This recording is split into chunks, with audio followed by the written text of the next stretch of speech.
My Doctor Said What is a program for health information. Be careful that if you want treatment and diagnosis of disease, you need to go to your local healthcare provider. Hi, this is Dr. Frank with My Doctor Said What? Today we want to talk about a few things, but our main topic is going to be about longevity, living longer, stronger, and with better quality of life. But before that, some fast facts that I always like to do, and that is, first one, I've talked about it many times before, good old floss. Now, I can't use regular floss, so I use one of these. My teeth have different size gaps, so much easier. I never could work the floss very well, and that's really important. Very important for your cardiac health, not just your gum health, but plaque building up in your mouth relates to plaque building up in your arteries. So floss at least once a day, preferably 2 or 3 times after meals, certainly before you go to bed and certainly when you get up. So if you do that, huge difference in your health over time. And visit your dentist regularly, at least once a year, but preferably every 6 months. If you don't have dental insurance, like I have, don't think I've had it in years, work with your dentist, and they're pretty reasonable. It's worth it, believe me. Probably the cheapest prevention you can do for your overall health that you can imagine. And there's nothing worse than tooth pain. So with that, a couple things. If you have allergies, which a lot of people do this time of year, fall start changing, and allergies can occur, and they can lessen or increase in frequency and duration and intensity when you have hormonal changes such as pregnancy, menopause, puberty for male and females. So you want to be careful if you're starting to have allergy symptoms. We now know that a lot of decongestants that have sold for years don't work very well. Good old Sudafed, you have to give your firstborn to get it anymore. It was very effective, pseudoephedrine. But honey, local honey, it has to be local. Closer to where you live, the better, because of the pollen and the way that the bees pollinate and make honey can sometimes really help allergy symptoms. So the stuffy nose, runny nose and eyes, all that sore throat, scratchy throat.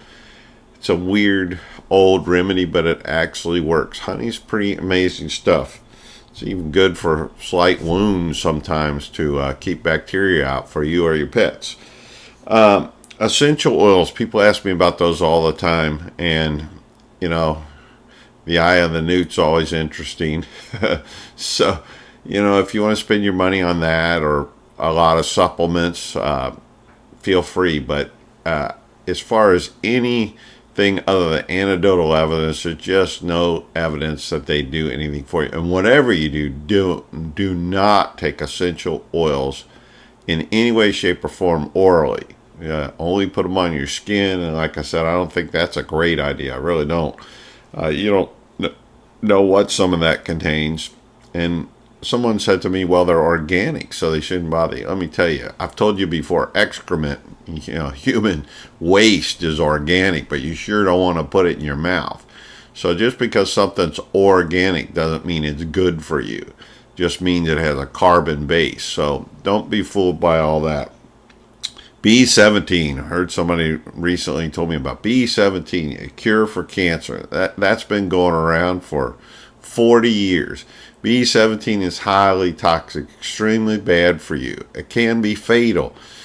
B17 is not something you want to take. So just remember that. If someone tells you there's a cure for cancer and your doctors don't give you much hope, that's crazy. First of all, find a doctor that gives you some hope and get the best treatment you can. Take care of yourself, but do not go into this weird stuff. If you go into the witch doctor for your medical advice, you're in trouble.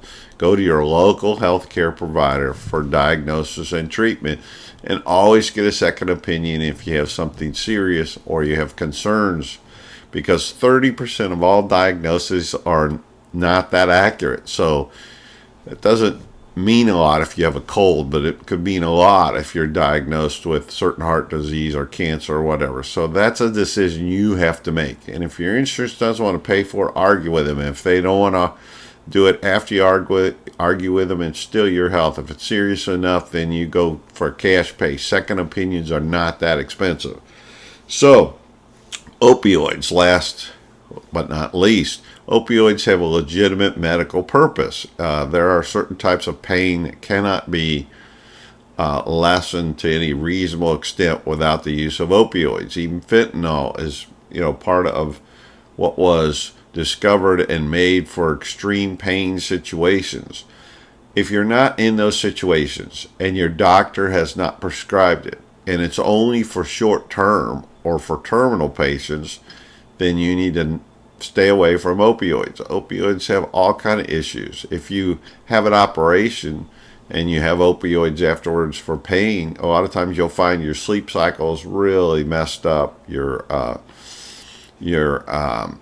urge to urinate can be really messed up. Your bowel movements can be really off kilter. There's a lot of side effects, and every drug you want to look at the benefit versus the side effects. If you're taking something just to get rid of the sniffles and it's going to cause you some serious long-term kidney problem, then I would live with the sniffles or find a different alternative. So always, you and your healthcare provider need to look at the risk-benefit to taking any medication. And that goes for over-the-counter as well as prescription. So think about it. Read the labels, read the directions, follow carefully. Another thing I find really commonly is when something says take every 12 hours or every 8 hours or once a day, take it at the same time every time. If it's every 8 hours, you take it at 8 o'clock, then you take it at 4 o'clock, then you take it at 8 hours later. That's how you do that. So you want to make sure your 24 hours is split into 3 equal parts, not different equal parts. Or if it's once a day, you take it at 10 o'clock every morning or 9 o'clock every morning. And don't take it at 2 o'clock the next day. And that's better than missing a dose if you forget usually. But again, ask your healthcare provider. But what you don't want to do is just take it randomly. You're trying to get an even amount of medication into your bloodstream on a regular basis. So that's the proper way to take medication. If it says swallow it, don't chew it. If it says chew it, don't swallow it. There's reasons medications have different coatings in that for the timed release versus the instantaneous relief. Some are buccal, we put it under your tongue. Those are less frequent. Some are dermal, the patch, and I'm a big advocate. If you're taking hormone therapy, you've heard me before, is the estradiol patch because it's much safer than all the other methods of delivery, such as oral pills. So talk to your healthcare provider and find the way that provides the most benefit and the least risk for anything that you take. And over the counter, use your computer for health information that is accurate. Go to WebMD or, like I said, Harvard Medical or your Mayo Clinic sites. The National Institute of Health and National Institute of Aging, or even AARP, has some great information about your health and medications. So look at those. If you have a friend that's a healthcare provider, talk to them. They'll steer you in the right direction. With that, I want to talk about longevity. It's interesting, all the research we've done, and there's been more medical and scientific knowledge in the last 100 years than all the millennia before that of humankind. Why is that? Well, it's knowledge breeds knowledge. We get better in techniques all the time now, where we have AI, artificial intelligence, which will get massive amounts of data and comb through them for you without people having to do it manually. And that's the beauty of AI. There are some dangers, but that is a beauty in medicine. And since we've discovered the structure of DNA and all the different things we found, that now we have gene-based medicines, much more individualized, what we can do is maximize the benefit of a lot of treatments and minimize the risk. So, but there are simple things, and we found that It's very difficult to increase your lifespan beyond what is inherent in our human bodies. And there's a lot of experts that will tell you differently, but really the quality of life you can make much better. The quantity of life you can make better getting rid of bad habits are longer, but you're not going to go beyond a certain stage. I mean, if you're the average person, you can expect to live hopefully somewhere unless you have some really odd genetic disease and you live a fairly healthy life, you don't have a lot of bad habits, in the 70s or 80s. If you're very fortunate, you can live into your 90s and live into that healthily. And if you're a really rare outlier, you may live to be 100. Those are just, we haven't been able to change that much. But what we have changed is the quality of your life can be much, much better. And quality of life is really important. Quantity is important also, but everybody's going to pass away. You got to face that. So, what do you need to do? First and foremost, got to get rid of the bad habits. What are the bad habits? If you drink, stop. If you can't altogether, if you can't one drink a day, you've got to discipline yourself, limit yourself, and make sure that during times of stress you don't change that, you don't increase it. It's a medication. You're self-medicating because you're trying to relax.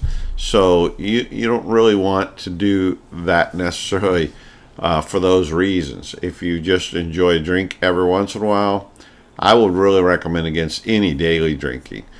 Smoking, the worst habit. Again, I said I cannot believe we sell tobacco products in this country. Smoking, chewing, or vaping, you got to stop, period. If you want to live a long life, if you want to live a life with some longevity. And somebody will always say, well, my grandmother would be 90 years old and she smoked 3 packs of unfiltered Camels every day. You know, number one, you don't know what her quality of life was and how she hacked and coughed and couldn't breathe and couldn't sleep. But also, she might have lived to be 110 if she hadn't smoked. And she's a rare outlier. So don't get into that anecdotal evidence. We know from hard medical scientific evidence, smoking is going to cause heart disease, it's going to cause cancer, it's going to cause a plethora of problems. From vision to kidneys to liver, everything. You just got to face the facts. You shouldn't smoke, vape, or chew. So get rid of tobacco products if you want to live a decent life. Sleep. Got to get 7 to 9 hours of restful sleep every day. Sleep, you can't make up sleep, so you can't lose a bunch of sleep and make it up on Saturday. That's not the way it works. Should have learned that in college. But you have to get regular, peaceful sleep. And you don't want to have high stimulating activities before you go to bed. You don't want to go to the gym right before you go to bed. You don't want to watch a horror movie right before you go to bed. You want to do things that relax you. You're at peace. Stress is a big factor. If you're thinking about work or school or problems of the day when you lay down to go to sleep, it'll interfere with your sleep patterns. So find a way to relax. You can never switch your brain off, but you can turn the channel. So what you want to do is something you find pleasant, something that's relaxing. And if you don't have a hobby, get one. Studies have shown by the National Institute of Aging that if you have a hobby, if you have something you're interested in doing that has nothing to do with work or anything else, it just relaxes you, you enjoy it, whether it's stained glass or a sports league or hunting or fishing or whatever it is, tennis, pickleball, padel, soccer, whatever, a league for your volleyball league, at any age, you need to do that activity. And you need to do it for 30 minutes or so a day. And if it involves exercise, it's even better. If it doesn't, that's okay. For mental and cognitive health is really important to your longevity and quality of life also. So get a decent hobby. Get your sleep. Make sure that if you're really fatigued during the day, if you can take a quick power nap of 15, 20 minutes, it could make a big difference. Being tired can cause all kinds of issues. And studies have shown if you don't sleep well starting in your 40s, you'll start building up beta amyloids, which are the proteins in your brain that cause dementia. So it's not only for your physical health, it's for your cognitive and mental health. Speaking of mental health, depression, stress are two things chronic stress will lead to high levels of cortisol, which lead to all kind of problems, including weight gain, especially around your middle. You've got to learn to find out ways to relax and get rid of stress, whether it's reading a book or, like I said, playing volleyball. Whatever routine you need to do before you go to bed. You don't need to argue with people before you go to bed or get online and let all your feelings out. You need to do something that relaxes you on a normal basis. Exercise. Exercise is critically important. I've said that over and over and over. Muscle mass and deterioration of muscle mass after you're 40 and especially after you're 50 becomes significant, and studies by the National Institute of Aging and National Institute of Health have shown that muscle mass decline can cause a number of issues with balance, cognitive, mental ability. The chance of becoming depressed becomes much higher. Your body fat content, even though your weight might not change, goes up and your muscle mass goes down. That's all bad for your health. So stay active, at least 8,000 steps a day or the equivalent. Make yourself move around. If you're in an office or whatever, get up, walk around on a regular basis, stand, move, do what you could do. Go out for a walk at lunch. If you've got a gym, use it. It doesn't have to be rigorous. And let me say this: if you're over 50, joint issues become a problem, and you say, "Oh, that's not a big deal." It's a really big deal. It'll affect your sleep. It'll affect your ability to enjoy things if your joints hurt really badly. And if you're taking NSAIDs or something all the time, non-steroidal anti-inflammatory drugs, then that's not great for you on a regular basis. So what you've got to do is do things like walking, stretching, swimming, low impact. I'm a big proponent of yoga and Pilates as you get older, and combine that with a little strength training. Get a set of dumbbells, do some curls and presses and some different things. If you're younger, planking, those kind of things, and you will see an amazing difference in how you feel mentally and physically and emotionally. So if you do that, combine that with the last element, which is if you stop the smoking, drinking, bad habits, you sleep well, you exercise well, and then you've got to remember that what you put in your body is what your body produces. So you've got to have a decent diet. And I'm a big proponent, I've told you, of the DASH diet and a Mediterranean diet, which basically means you eat less red meat. You don't have to cut it all out, but lean red meat when you eat it a few times a week. A lot more fish, more chicken, but definitely the fish. If you don't like fish, find fish you like. That's like saying I don't like meat. There's all different kinds of meat. There's all different kinds of fish. Seafood. Then you're going to have plant-based proteins, beans, nuts, legumes. You want to have a lot of leafy green vegetables, a lot of salads, a lot of fruits, fresh fruits, not from a can, fresh fruits and vegetables. And people say, well, those are expensive. Everything's expensive. They're no more expensive. You're going to be eating less and feeling better. You're going to reduce your medical costs. And after 65, the average person's medical costs in retirement can add up to over $250,000, and those that aren't covered by Medicare. So it's a big financial risk also if your health is not good. And you don't want to become diabetic by poor eating habits, too much sugar, too much fat. You want to eat healthy fats like avocados and olive oil and those kind of things, good salad dressing, and not the fats that are unsaturated or trans fats, which we don't have much anymore, but you've got to really watch those. You want to eat healthy fats. Keep your carbs, make them complex. Nothing wrong with complex carbs. You want to eat whole grains, oats, those kind of things. And if you do all those things, you're going to live a happy, healthy, long life. And you've done all you can do, and that's a great feeling.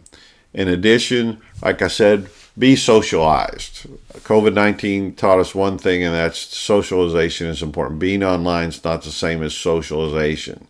It's great for checking up with your grandkids occasionally, but doesn't take the place of being in person. So with that, this is Dr. Frank. My doctor said, what? See your healthcare provider for treatment and diagnosis, and watch me on all major platforms. My podcast, my YouTube podcast, My Doctor Said What? By Dr. Frank. Have a great day. Remember, send your comments and questions to Dr. Frank at mdswpod@gmail.com.